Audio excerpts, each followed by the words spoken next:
खुलुमबाय। गिबियावनो नोंथांमोनखौ बयखौबो सोरजिदा क्रिएटिभिटी चेनेलाव बरायनायजों लोगोसे फुंबिलिनि गाहाम हामलायनायखौ बावहरग्रोनाय जाबाय।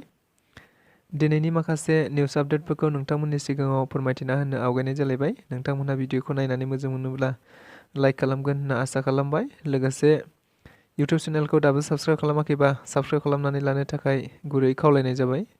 थ' बिदिब्ला जोङो भिडिअखौ जागायनोसै। 2 नम्बर मोनैनि थाखायनो आसामनि टप 10 मासियाव गाखोनो हायाखै सासे बर' फरायसुलिया।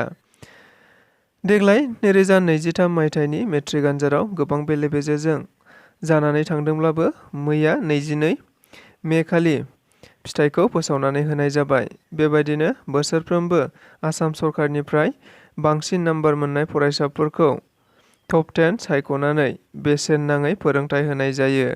नंगौ, बेबायदिनो देग्लायबो टप 10 सायख'नाय जायो।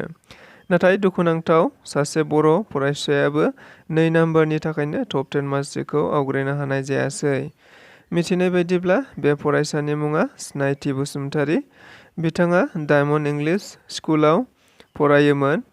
अनजालि फरायसुलिया गासै 600 नि गेजेराव 583 नम्बर मोननो हादोंमोन, जेराव बर' आयदायाव 92, इंलिसाव 100, मेथ्सआव 97, साइन्सआव 100, ससियेल साइन्सआव 97 आरो एडभान्स मेथ्सआव 97 नाम्बार मोननो हादोंमोन। मख'जाथावदि बिथां फरायसाया बर' आयदायावसो खमसिन नम्बर मोननायखाय गोबाङानो दुखु मोननाय फोरमायदों, जायनि थाखाय माखासे बर' फोरोंगिरिखौ सोंखारिनायखौबो समाजारि बिजोङाव नुनो मोननाय जादों। एसआइ जुनमनि राभाखौ थाबैनो हमनांगौनि दाबिजों गोबां रायजो-राजाफोरा राजा लामायाव ओंखारना होसिख्रावदों। नंगौ, दिनैनि दिनावबो एसआइ जुनमनि राभानि थैनायनि गुबै जाहोनखौ मोननो हानाय जायाखै। थामहिनबा सिबिआइ बिफाना नायबिजिरदोंब्लाबो दासिमबो दायनिगिरिखौ हमनो हानाय जायाखै। बेखौ लानानैनो मैया सनितपुर जिल्लानि धेकियाजुलियाव आसामाव थानाय राभा फरायसा आफादनि बानजायनायाव राजा लामायाव ओंखारना एसआइ जुनमनि राभानि थैनायनि जाहोनखौ थाबैनो मिथिहोनांगौ आरो दायनिगिरिखौ थाबैनो हमनानै गोख्रों साजा होनांगौ होननानै गोख्रों रावजों दाबि खालामो। लोगोसे जेब्लासिम दायनिगिरिया गोख्रों साजा मोना अब्लासिम गोख्रोंनिफ्राय गोख्रोंसिन सोमावसारनाया जालांबाय थागोन होनना बिथांमोनहा खौरांगिरिफोरनि गेजेरजों गोख्रों रावजों बुंथिना होयो।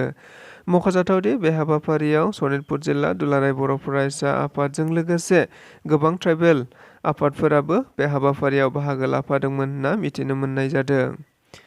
देग्लायनि मेट्रिक आनजादाव चिरां जिल्लाया गासै आसामनि गेजेरावनो सेथि मासि आवग्रिनो हादों। नंगौ, बियो गासै चिरां जिल्लाजों लोगोसे बिटिआर ओनसोलनि थाखाय जोबोद रंजाथाव सान जानानै फैदों।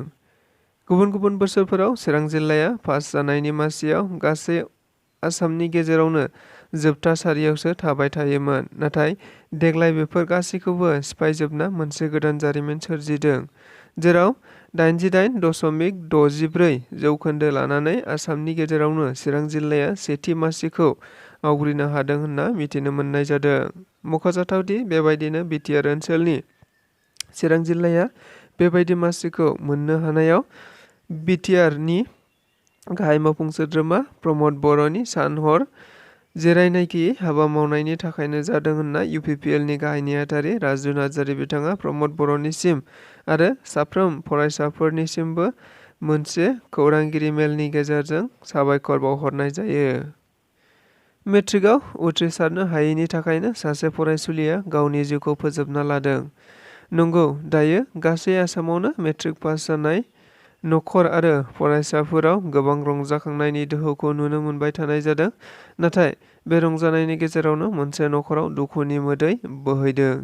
नंगौ, मिथिनाय बायदिब्ला 2023 मायथाइनि मेट्रिक आनजादनि फिथाइखौ मैया फोसावनाय जाबाय। नाथाय बेनि गेजेराव मैयानो मेट्रिकनि गावनि आनजादनि फिथाइखौ मोननानै उथ्रिसारनो हायैयाव मय'नीनि सासे फरायसुलिया गावनि जिउखौनो फोजोबना लादों होनना मिथिनो मोननाय जादों। बिटिसिनि क'अपारेटिभ बिफाननि बानजायनायाव तामुलपुराव मोनसे मावबादा खुंनाय जादों। नंगौ, आथिखालाव प्रमद बर' दैदेननाय सरकारा मोनसेनि उनाव मोनसे गोबां गोख्रै आरो आबुङै जौगाखांहोनांगौनि थांखिजों बायदि हाबाफारिफोर लानानै हाबा मावबाय थानायखौ नुनो मोनबाय थानाय बायदिनो मैयाबो फिन तामुलपुरनि माटांगा पार्कआव क'पारेटिभ बिफाननि बानजायनायाव ओनसोलनि गोबां रायजो राजाफोरखौ लानानै मोनसे मावबादा आरो सांग्रांथि हाबाफारि लानायखौ नुनो मोननाय जादों, जेराव बिथांमोनहा 100 सानाव 150 हाबाफारि लानायनि सायावबो सावरायो। मख'जाथावदि बे हाबाफारियावनो बिटिआरनि गाहाय मावफुं सोद्रोमा प्रमद बर' बिथाङाबो बाहागो लाहैनाय जायो, जेराव बिथाङा क'पारेटिभ बिफाननि गेजेरजोंनो बिटिआरआव माहारिखौ सांग्रांथि होनाय, गावसुंथानो थुलुंगा होनाय आरो गुदि थाखोआव रांखान्थियारि जौगाखांनाय लाबोनो थाखाय हाबा मावनाया जागासिनो दं होनना रोखा खालामना होनाय जायो। फारसेथिं बे हाबाफारियावनो गोबां एमएलएफोराबो बाहागो लादोंमोन होनना मिथिनो मोनबावनाय जादों। फिसाजोनि मेट्रिक पास जानायनि खुसियावनो बाजाराव गोदै जानाय लायनो थांनायावनो हरखाब गारिनि जाब्रबथाय जायो सासे बिफाया। जाथाया जादों कलियाबर मिसा थानानि सिङाव थानाय बालिबाथाव। नंगौ, मैया मेट्रिकनि फिथाइ फोसावनाय जादोंमोन आरो फिथाइखौ मोनखांनायनि उनाव देबेन देखा मुंनि सासे फरायसुलिनि बिफाया खुसिजोंनो गोदै खाजा लायनो थांनायावनो लामायाव हरखाब जोबोद गोख्रैयै फैनाय गंसे डाम्पार गारिया सौख्लायफैयो, जेराव देबेन देखाया गोब्राब जोखोम जानो गोनां जायो होननानै मिथिनो मोननाय जादों। दुलाराय बर' फरायसा आफादनि आफादगिरि मानगोनां दिपेन बर' बिथाङा देहा फाहामसालियाव। नंगौ, आथिखालनि मिरु दुलाराय बर' फरायसा आफादनि आफादगिरि मानगोनां दिपेन बर' बिथाङा गाहाम देहा नङैनि थाखाय थांनाय 21 मे खालारनिफ्रायनो गुवाहाटीआव थानाय गभ आयुर्वेदिक कलेज हस्पिटालाव फाहामथाय लानाया सोलिगासिनो दं होननानै मिथिनो मोननाय जादों। मख'जाथावदि मैया बिथांनि फाहामथायखौ खौरां लाहैयो दुलाराय बर' फरायसा आफादनि लोगो आफादगिरि खोरोमदाव औवारी, गाहाय नेहाथारि कनिन्द्र बसुमतारी आरो रांगिरि सुरन्जित नार्जारिजों लोगोसे चिरां जिल्ला दुलाराय बर' फरायसा आफादाबो खौरां लाहैफानाय जायो होननानै मिथिनो मोननाय जादों।